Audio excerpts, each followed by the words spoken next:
kind of place, not where you'd normally expect to see fruit. It was at an Islamic, like, religious shop. So they were selling, like, religious texts and, like, the little prayer blankets and, like, different, like, hats and things like that are used, like, in religious ceremonies, which I know absolutely nothing about. But they also had, like, a little section of, like, nuts and stuff. And in the pile of, like, a little random, like, nuts and seeds and dried raisins and stuff like that, they had this. It had the name Bua Zuriat and the price tag of 105 ringgit kilo. I mean, usually you can get things for about 5 ringgit a kilo. Like, most fruits are like 5, maybe 10. Some of the more, like, luxury things I've seen go as high as, like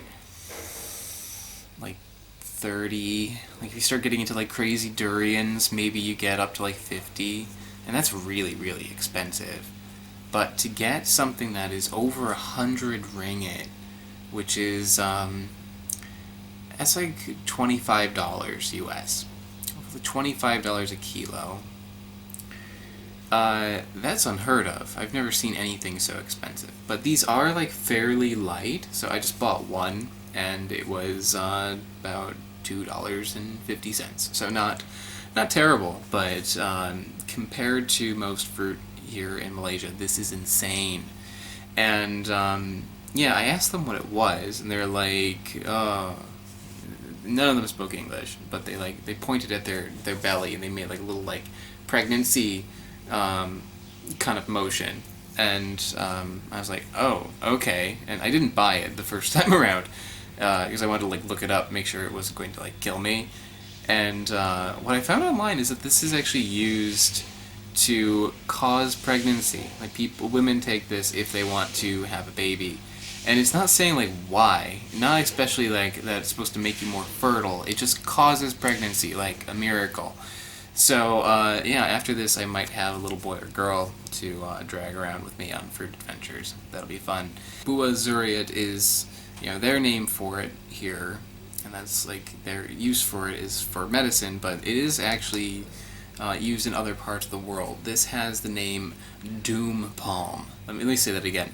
Doom Palm. Yeah. So the Doom Palm is used in the Middle East, Egypt, Africa, and I guess like if you manage to get the skin off of this, the inside is supposed to be pretty sweet. And the seed inside this thing is like really, really hard. It actually has the nickname vegetable ivory, and it's used to make things. Like people make like clothing buttons out of it, which is kind of neat. It also has the name gingerbread tree or gingerbread fruit, so maybe it tastes like gingerbread.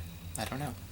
And one thing with this is that it is really hard. So the matter at hand now is like, how the hell do I get into this thing? I might not be able to. It's like a rock. And I asked people online, like other fruit nerds like myself, like, how do you eat this thing? How do you get into it? And people are like, oh yeah, you just peel it. Just peel it like you would a mango. I don't think that's possible. Oh, I'm gonna like kill myself with this thing. So I don't think that's gonna happen. Well, I'm like chipping a little bit off of it. I think what I'm probably going to have to do is like take this outside and like smack it against a rock, but I'm gonna give it like a good try anyway to cut into this thing. I just don't want to like lop off a thumb trying to get this thing off. But from what I've been reading online, you just need to kind of like get this very thin outer shell off, and you can kind of like gnaw on the fruit inside. Oh my god. Yeah, it's coming. Okay, I can just cut off a little piece of this. There we go. So here's a little chunk of it. It's not incredibly flattering looking. Looks like a piece of like wood, but it's like a little bit spongy. It's not like completely rock hard. I think I could actually like eat this. So yeah, let's see.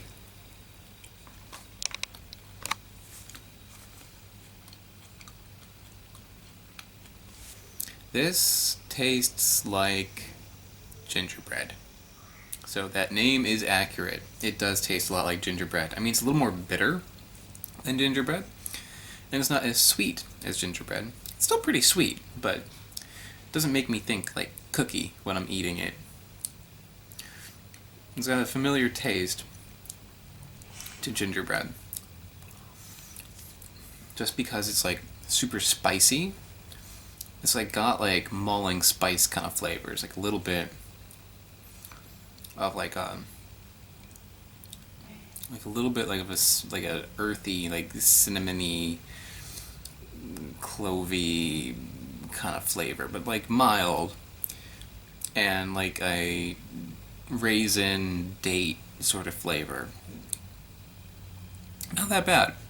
I mean, what I don't like about it is that it's very dry. You know, so you eat it and it's just kind of like, it's, I don't know, you get like little bits of dry grit in your mouth. But what I do like about it is that the flavor is actually pretty nice. So if you were to take this and like make a tea out of it, which I think is what people usually do, that would actually be really good. Yummy. That looks pretty repulsive, but the taste is what matters.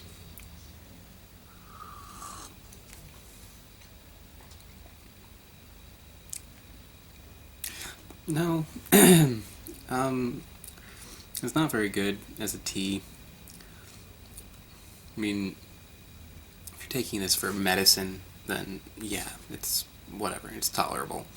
But it loses the nice flavor that it has. It loses that like nice sweetness and like gingerbready kind of taste. It still tastes like a little bit like gingerbready, but it's like if you took like a piece of gingerbread and like made tea out of it. It wouldn't be very good, right? So yeah, it kind of tastes like that. The fruit itself, I give that one a thumbs up. That's all right. It would be fun to like get one of those and just kind of like gnaw at it. But making a tea out of it, no. And here is a cross section of it. I managed to hack away about like half of the outer rind, and you can see this bit here is the edible bit. This is the part that you like gnaw on, and yeah, it's about like maybe like a ½ inch or so thick. So like most of the fruit is this giant seed in the middle, and if you listen, there's actually like a little seed in there like shaking around, and that kernel is also supposedly edible when it's unripe, but this one is ripe. So right now that kernel is not really good for much of anything unless you want to make buttons out of it. So yeah, and I tried cutting into this thing to show you, and I haven't been able to. So maybe I'll be able to crack this open, but if not, that's all for now, guys. Thanks.